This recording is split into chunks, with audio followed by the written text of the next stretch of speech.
皆さんこんにちは。リトルビーガーデンのみーこです。前回の動画では冬越し準備でビニールハウスのビニールを張り、庭の多肉たちの冬支度をしました。そして日曜日はなんとこの冬初めての雪が舞いました。広島市内では朝吹雪いていたようですが、私の住んでいる地域では小雪が舞う程度でした。ご近所さんにいただいたピンクのかすみ草の苗もちょっと元気がありません。そして前日、ビニールハウスの中に多肉を詰め込んでおいたんですが、今のところは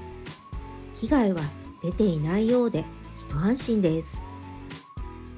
今回の最低気温は1度とマイナス気温にならなかったため、ビニールハウスの入り口は開けたままにしていました。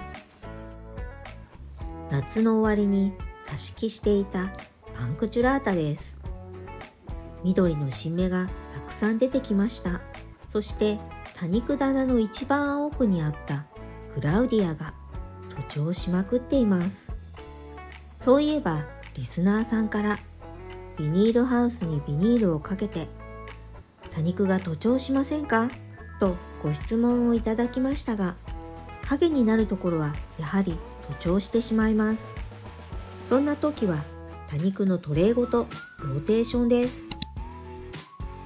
そしてベランダの多肉たちには今年も寒さ対策として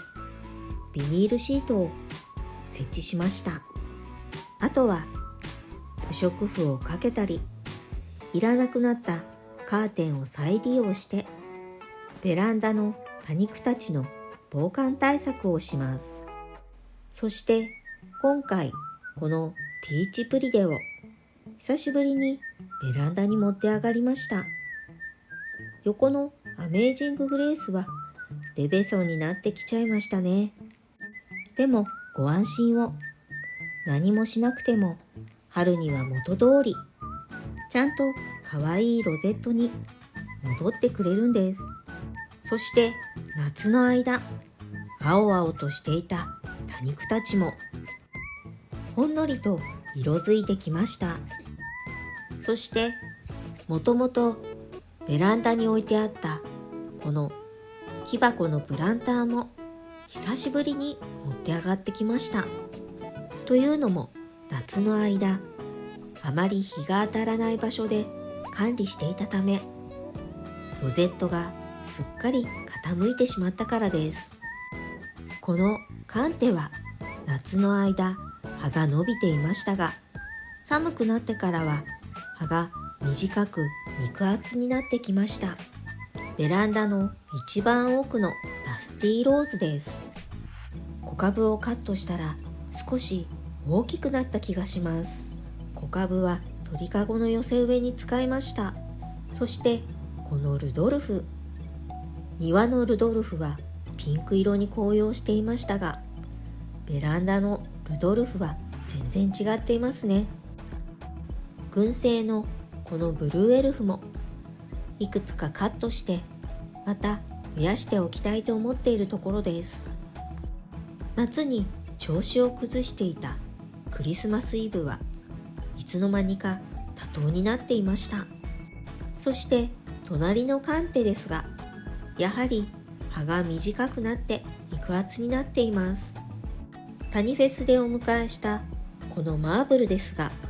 株分け直後はロゼットもいびつでしたが、今ではロゼットもきれいに整って可愛くなりました。このトレイはタニフェスで購入した多肉がほとんどですが、この水玉もそうです。まだ葉にコブは出てきていないんですが、出てきてくれるのかちょっと心配です。そしてリベンジで購入したスパイシーが思いのほか大きくなりびっくりしているところです。この七福美にも以前株分けしているんですが、どこに行ったのやら。パール・フォン・ニュルンベルグのあざしっこちゃんは今年の夏にたくさんダメにしてしまいました。ベランダの群生といえばこのドルフィンとミニマハイブリッドです。ミニマハイブリッドの親株は紅葉していますが元気がありません。隣のドルフィンは黄緑色とサーモンピンクの紅葉がとても可愛い多肉です。そしてこのサンガ、実はこのサンガベランダでもいくつか育てているんですが、ちょっとその前に今年は念願が叶い野菜作りを始めましたが、大根は特にたくあんをつけたいので自分で作ってみたかった野菜の一つだったんですが、これがなかなか難しく、1回目の種まきで育てた大根は見事に全滅。すべて虫に食べられてしまいました。今回収穫した大根はまだまだ思うような出来ではありませんが、とりあえずこの大根を使って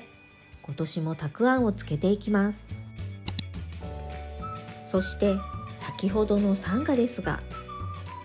これも同じサンガなんです。隣に持って行って比べてみても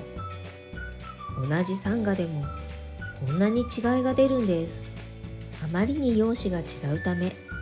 札で確認してみたところ、やっぱりサンガでした。ベランダで育てている環境はほぼ同じなんですが、少しでも置き場が違ったり水やり加減でこんなにも見た目も変わってくるんですね。ここまで違うともはや同じ多肉とは思えませんよね。皆さんはお気づきですか？こうしてベランダの多肉を見回してみても、今年はほとんどの多肉がまだ花芽をつけていないんです。早い時には11月頃からたくさんの花芽をつける多肉もありましたが、今年は花芽がついている多肉を探すのが大変なぐらい、どの多肉を見ても花芽がついている多肉はほとんどありませんでした。その代わりと言ってはなんですが、小株がたくさんこぶいている多肉も多くあり、それはそれで嬉しいですね。谷友さんにいただいたティチュバンス錦もほんのりピンク色に色づいていました。胴切りしたピンクベラも今のところは順調に育っているようです。一緒に胴切りしたブランコとモドも小株が大きく成長することを願っています。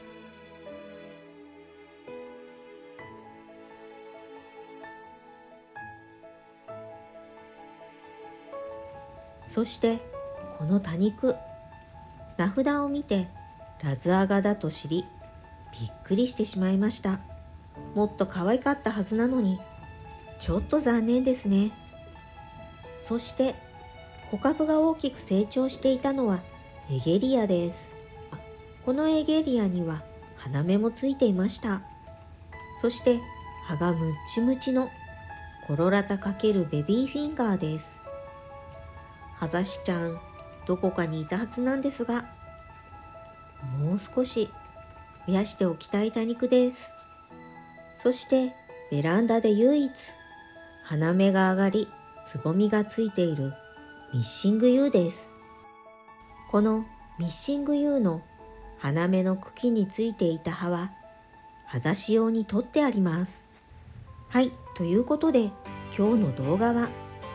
防寒対策でビニールシートを貼ったベランダの多肉を見ていきました。いかがだったでしょうか？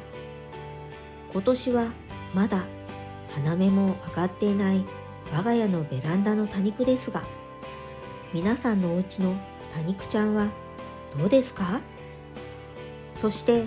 今年は自分で育てた大根を使い、また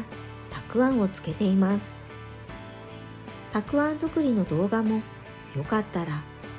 右上にカードを貼っておくので、そちらもチェックしてみてくださいね。簡単に作れるので、ぜひ作った感想もお待ちしています。この動画が良かったなって思っていただけたら、高評価とチャンネル登録をよろしくお願いします。今日も最後までご視聴ありがとうございました。それでは次の動画でお会いしましょう。またねー。